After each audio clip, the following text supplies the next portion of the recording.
January 29th, 2025, 8:47 in the evening.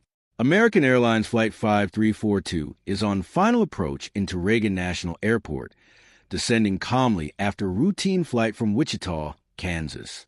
And then, in a fraction of a second, it's gone. A United States Army Black Hawk helicopter flies directly into the path of the plane. At roughly 300 feet above the Potomac River, the two aircraft collide. All 67 people on board both aircraft are killed. It is the deadliest aviation disaster in the United States since 2001.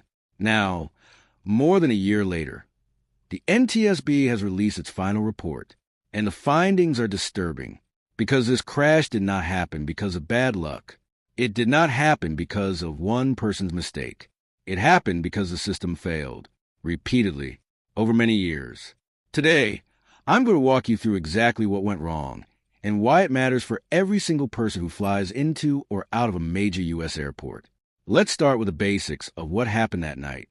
The aircraft involved was a Bombardier CRJ-700, a regional jet operated by PSA Airlines under the American Airlines Eagle brand.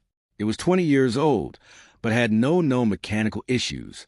The flight from Wichita had been completely normal. The helicopter was a U.S. Army UH-60 Black Hawk, call sign Priority Air Transport 25. Its crew of 3 were conducting a required annual training exercise using night vision goggles.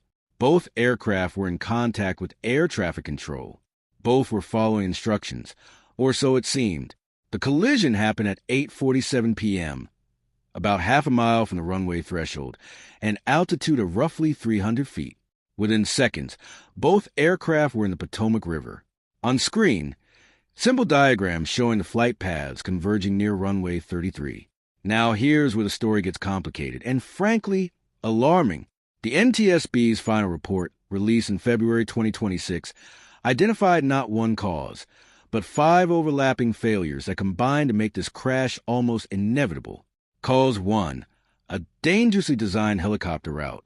For years, military helicopters have been permitted to fly a route along the Potomac River, a route that passed directly beneath the approach path for runway 33 at Reagan National. At their closest point, helicopters and incoming commercial aircraft were flying within just 75 feet of each other vertically. 75 feet. That is less than the length of a school bus. The NTSB found that the FAA had placed this helicopter route in some of the most congested airspace in the entire country and never properly evaluated whether it was safe. Cause 2, the FAA ignored its own warning signs.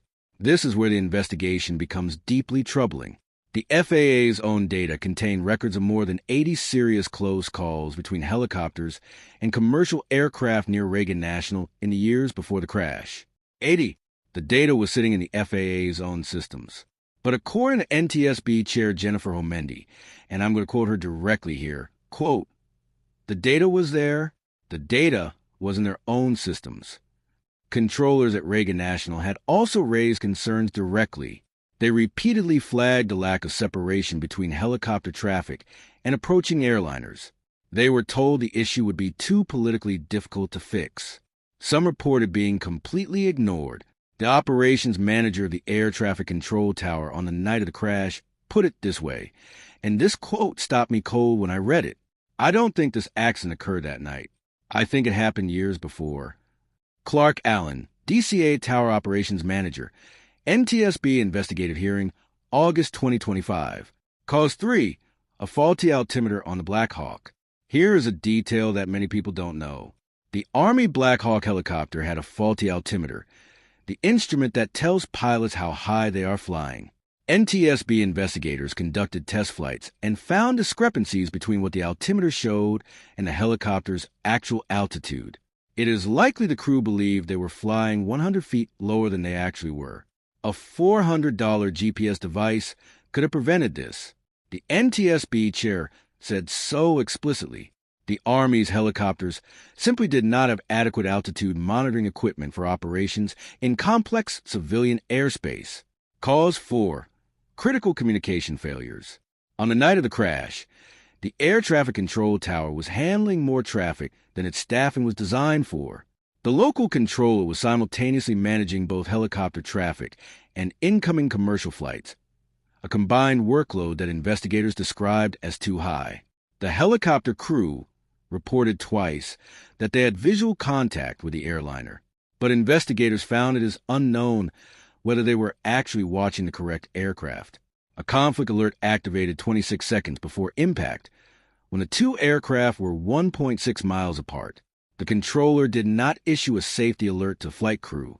Flight 5342 was never warned about the helicopter at any point during its approach. Cause 5. The Army's own safety failures. The NTSB did not let the military off the hook. The Army lacked a flight data monitoring program for helicopters operating near major civilian airports.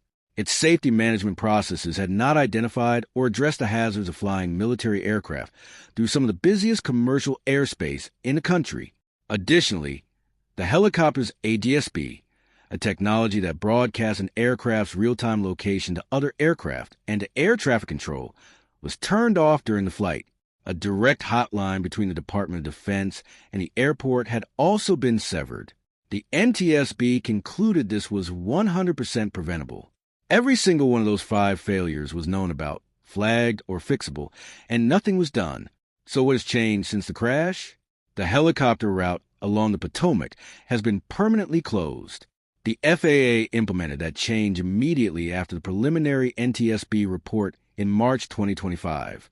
In February 2026, Congress introduced the Alert Act, the Airspace Location and Enhanced Risk Transparency Act, which directly addresses all 50 of the NTSB safety recommendations. It covers route design, altitude monitoring requirements, staffing standards, and military coordination with civilian airspace. The Department of Justice has acknowledged federal liability in the crash in response to wrongful death lawsuits brought by victims' families. But here is the honest truth. Legislation moves slowly. The FAA's record of implementing safety recommendations has not always been fast. The NTSB had flagged issues in that airspace before this crash. The question aviation safety advocates are now asking is, are there other hotspots in U.S. airspace where the same pattern is playing out? Data ignored, warnings dismissed, corrections delayed?